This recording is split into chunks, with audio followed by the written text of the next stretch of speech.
Hey everybody, Paul Lake here with another physics problem solved. This is the channel where I solve the physics homework problems provided to me by my tutoring clients. Take a look at the video description below for a way to get in contact with me if you would like a physics tutor. Hey, if you find, you might not need one if you watch this video, and if you find this video helpful, please give it a thumbs up and subscribe to the channel and share it with a friend. So let's get started. I call this problem an example of a ballistic pendulum problem. And you need two ideas. We're going to use two major ideas to solve this problem: the conservation of momentum and conservation of energy. And so let's read the problem.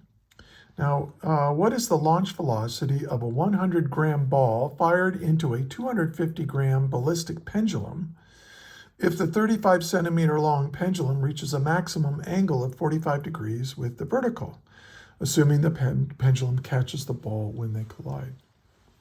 Okay, now this is a very common problem, and especially on AP exams and so on, because it tests your knowledge of two major concepts: conservation of momentum and conservation of energy. So a very, very common problem, a problem worth studying. So what I suggest you do right now, pause the video, work it yourself, and then unpause it and compare your work with mine. So let's get started. So we've got this pendulum, and it is anchored somehow to like a ceiling or whatever. And it's got a string like this, and it says it's 37 centimeters long. So I'm going to call that L, and I'm going to put it over here. L equals 35 centimeters. That is the length of the pendulum. And I'm going to put a little catcher right here, like a cup or something. It might be full of clay or something that's going to hold that. And we know this has a mass of 250 grams. And I'm going to call this object 2.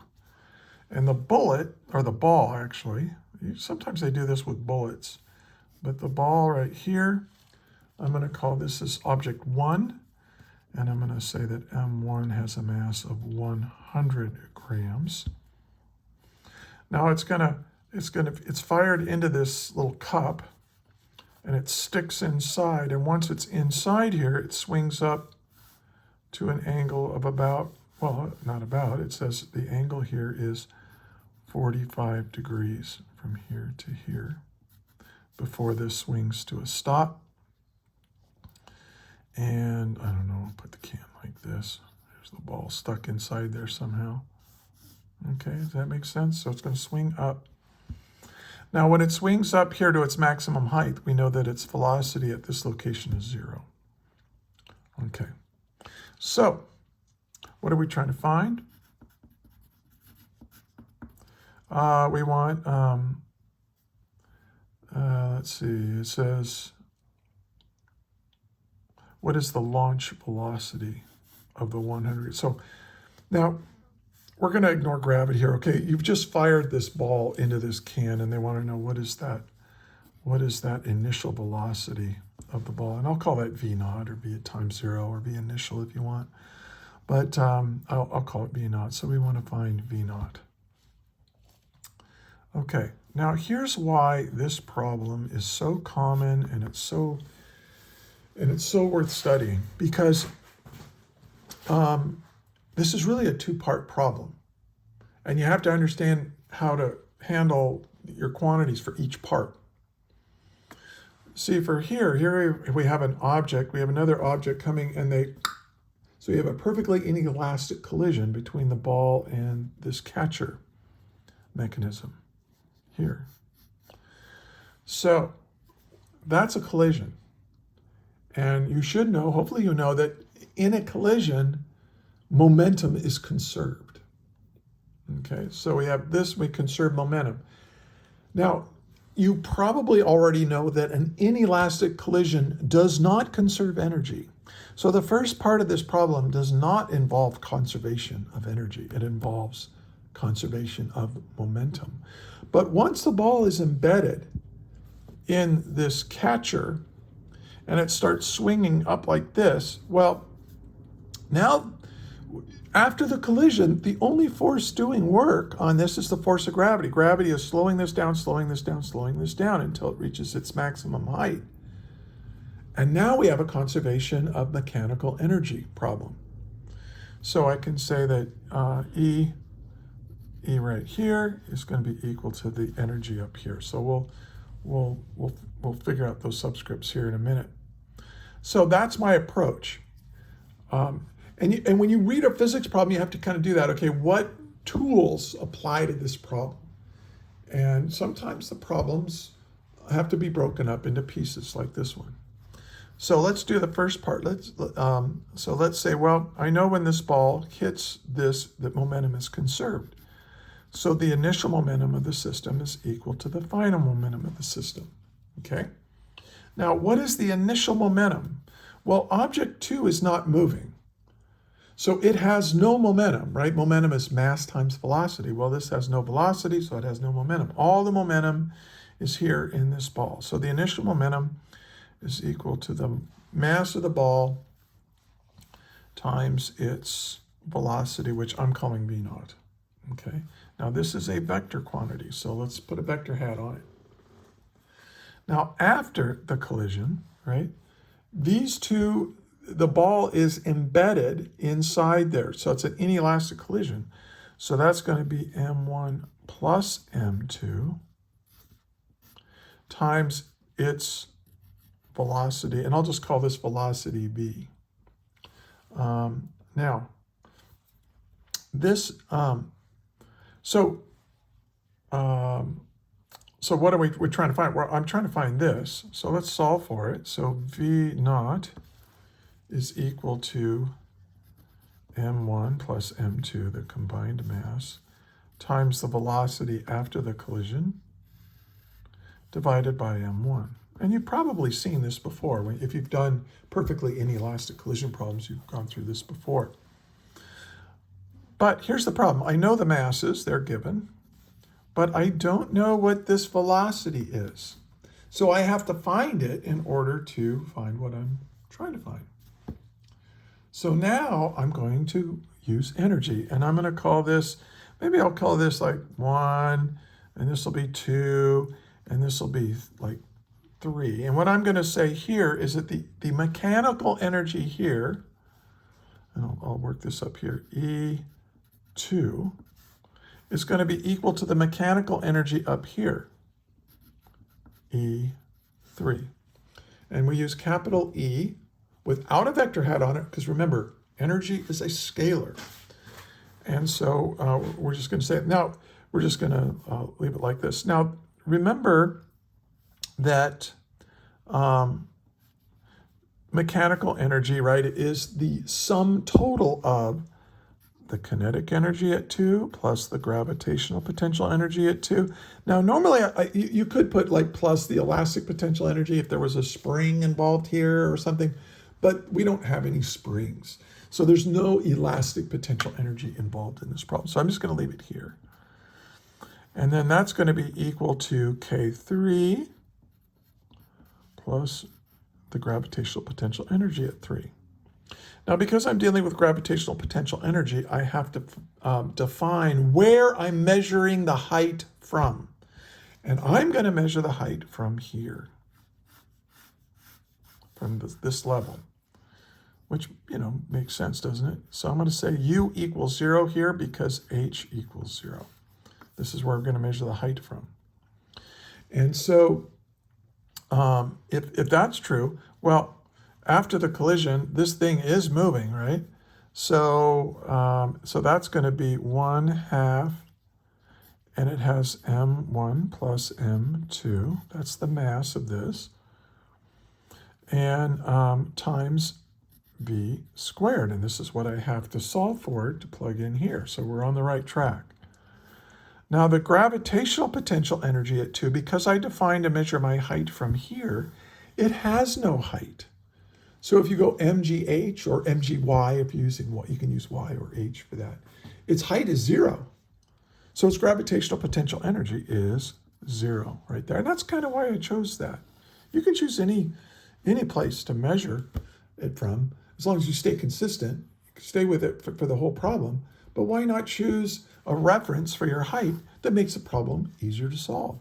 And so that's why I chose that, so that this would be 0. So this is going to be equal to, now, we know that when it reaches its maximum height, it's, for just an instant, it's not going to be moving. Its velocity is 0, so its kinetic energy is 0.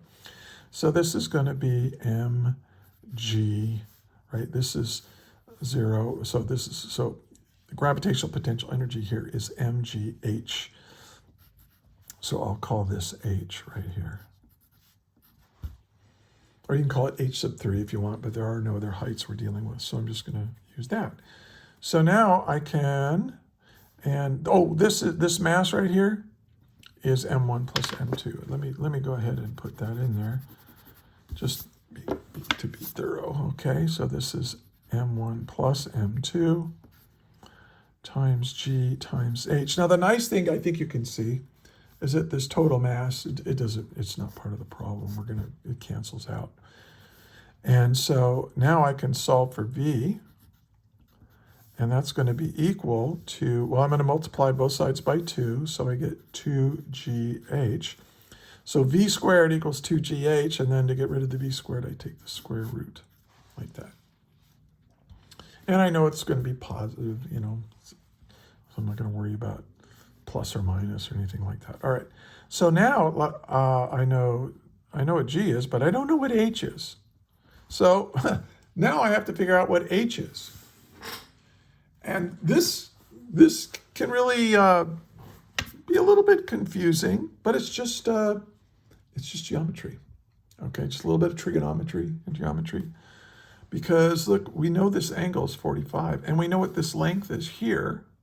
Well, if I know what this length is, that's this length right here. So this is also L. L equals 35 centimeters from here to here, right? Because it just swung up. Now, if I come across like this, this is my height. So if I can figure out what this distance is from here to here, and I'm going to call this D, then I can figure out what h is. Because I think you can see that, that L is equal to D plus h. Well, let's figure out what, so D plus h, that is this distance plus this distance, that's equal to L. Okay, but now let's figure out what D is in terms of L. This is 45 degrees, and this is now my hypotenuse, right? So I can say that D is equal to the hypotenuse times the cosine of the angle, in this case 45 degrees. Okay, or before I plug in that, I'm gonna be a little bit more general here. Okay, so let's not put that 35 centimeters in so early. Let's just say that it's L times cosine theta. So let's leave it general, and I'll show you why here in a minute that I'm doing that. So now I'm going to say that h, well, that's what I'm trying to solve for, is h is equal to L minus D, but D is equal to L cosine theta. And so h is equal to L times 1 minus cosine theta. Now, this little geometric analysis I did here is very common. You'll probably see this on the AP types. I've seen it like this. So really study this. Understand that when a pendulum swings up, if you want to know how much it swung up, if you know this angle, you can say, oh, this is D, this is h, and D plus h is the length here, and you can relate them like this. You can relate h and D and L like this. So very common. So make sure you thoroughly understand that and can do it on your own. Okay, so now we can solve for H. So let's put in our values. H is equal to L, which is 35 centimeters, times 1 minus the cosine of 45 degrees. Now I've already done that, and I get 10.25 centimeters. But let's change that to meters, right? Because we're going to have to plug that in. That's 0.1025 meters. Okay, so that's my height, 1/10 of a meter up. So I can take this height. Now that I know the height, I can plug it in here to find the velocity after the collision, right? The velocity that that ballistic pendulum started with after the ball thumped into it. So let's go 2 times 9.81 meters per second squared times the height is 0.1025 meters. And when I plug that into my calculator, I got 1.42 meters per second. So not that fast. But now that I've got this, now I can plug that in here and solve for what I'm trying to find. So M1 was 100 grams. M2 is 250 grams. And then divided by M1, which is 100 grams. Now, let me shrink this down so you can see the whole thing. You know, one of the things you could do if you wanted, you could change from grams to kilograms, but I kind of recognize that, it doesn't matter because it's grams, grams, and grams. So the grams just cancel out, right? No big deal. And then this is 1.42 meters per second. So this is 350 divided by 100 is 3.5 times 1.42 meters per second. And we get my answer, 4.97 meters per second. And there we go. Aha. Hey, give this a like, would you? Do me a favor. Give it a like. Subscribe to the channel if you're a physics student or a physics teacher. And, you know, thanks for listening. I hope this was helpful. Make sure to look for problems like this. Look for two-part problems. And it's very common to have a collision problem combined with a conservation of energy problem. I've seen this many, many, many times. So anyway, I hope this was helpful. And hey, until the next video, may the net force be with you always. That is all.